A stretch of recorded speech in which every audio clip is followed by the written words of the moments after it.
Assalamualaikum warahmatullahi wabarakatuh.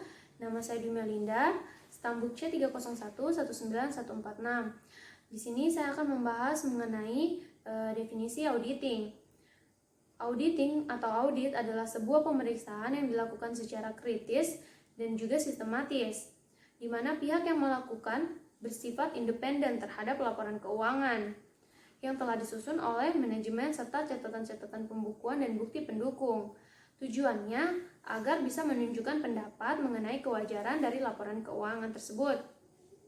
Untuk materi selanjutnya akan dibacakan oleh teman saya. Assalamualaikum warahmatullahi wabarakatuh. Perkenalkan, nama saya Rencitra Dewi, stambuk C30119155. Saya akan menjelaskan berbagai tipe audit. Tipe audit umumnya dikategorikan menjadi 3 golongan: laporan keuangan, audit ketaatan atau kepatuhan, dan audit operasional. Yang pertama, audit laporan keuangan. Audit laporan keuangan adalah audit yang dilakukan oleh auditor independen terhadap laporan keuangan yang disajikan oleh kliennya untuk menyatakan pendapat mengenai kewajaran laporan.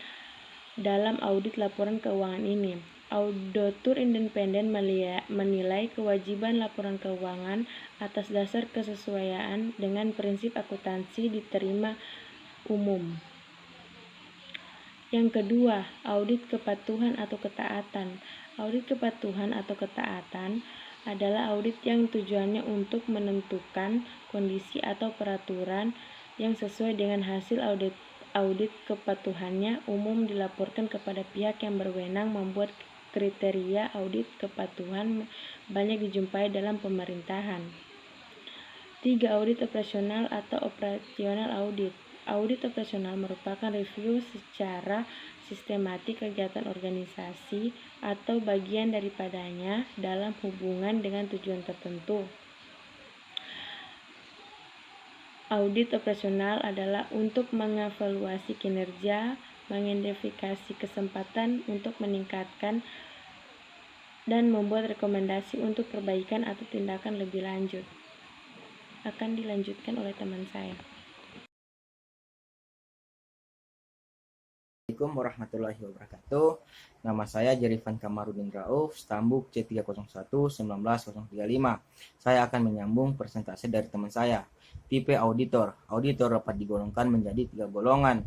Yang pertama, auditor eksternal, kemudian auditor internal, dan auditor pemerintah. Auditor eksternal, lebih dikenal auditor independen, adalah auditor profesional yang menyediakan jasanya kepada masyarakat umum. Kemudian yang kedua, auditor internal. Auditor internal adalah auditor yang bekerja dalam perusahaan, contohnya perusahaan negara maupun perusahaan swasta. Nah, yang ketiga, auditor pemerintah. Auditor pemerintah adalah auditor profesional yang bekerja di instansi pemerintah, yang tugas pokoknya adalah untuk mempertanggungjawabkan keuangan yang disajikan oleh unit-unit organisasi. Mungkin sekian penjelasan dari saya, akan dilanjutkan oleh teman saya. Assalamualaikum warahmatullahi wabarakatuh. Nama saya Cynthia Josephani Panginda, stambuk C301-19186.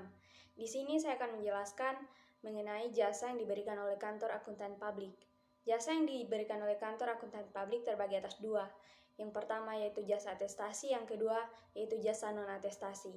Jasa atestasi merupakan penjamin yang diberikan oleh kantor akuntan publik dengan menerbitkan suatu laporan tertulis mengenai pertimbangan mereka sebagai pihak yang independen dan kompeten mengenai suatu permasalahan ataupun pernyataan. Yang termasuk dalam jasa atestasi adalah audit, review, pemeriksaan keuangan, performa, dan pemeriksaan laporan keuangan. Selanjutnya akan dijelaskan oleh teman saya.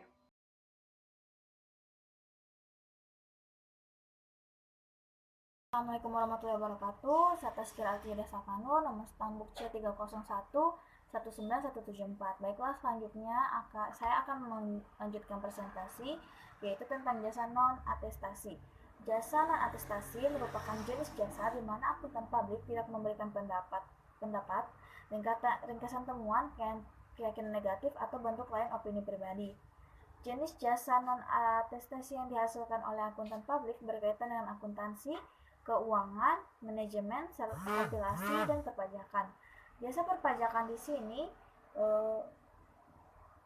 meliputi pengisian surat laporan pajak dan perencanaan pajak. Selain itu, akuntan dapat bertindak sebagai penasehat dalam masalah perpajakan dan melakukan pembelaan bila perusahaan yang menerima jasa sedang mengalami permasalahan dengan kantor pajak. Assalamualaikum warahmatullahi wabarakatuh. Perkenalkan, nama saya Friska Priskil Arunde, Stambuk C301-19029. Di sini saya akan melanjutkan materi tentang organisasi yang berhubungan dengan profesi akuntan. Yang pertama yaitu IAI atau Ikatan Akuntan Indonesia. Ikatan Akuntan Indonesia adalah organisasi profesi yang menaungi seluruh akuntan Indonesia.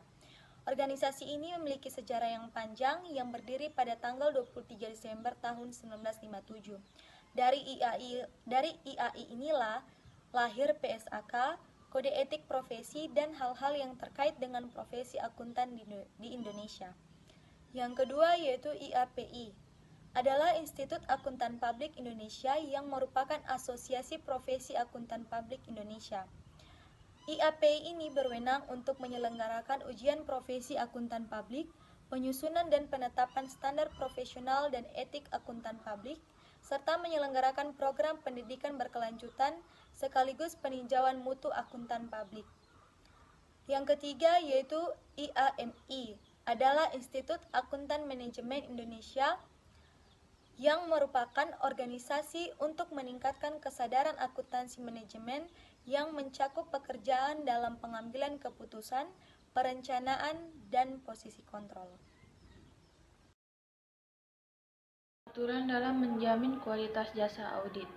Kode etik akuntan yang berlaku di Indonesia mengatur etika yang harus dipatuhi oleh akuntan yang berpraktik di Indonesia, baik akuntan publik maupun tipe akuntan yang lain. Kode etik akuntan di Indonesia itu antara lain yang pertama, kode etik akuntan secara umum mengatur hal-hal sebagai berikut. Yang pertama itu kepribadian, kedua kecakapan profesional, yang ketiga tanggung jawab, keempat pelaksanaan kode etik, yang kelima pelaksanaan kode etik dan penyempurnaannya. Selanjutnya yaitu kode etik khusus untuk akuntan publik.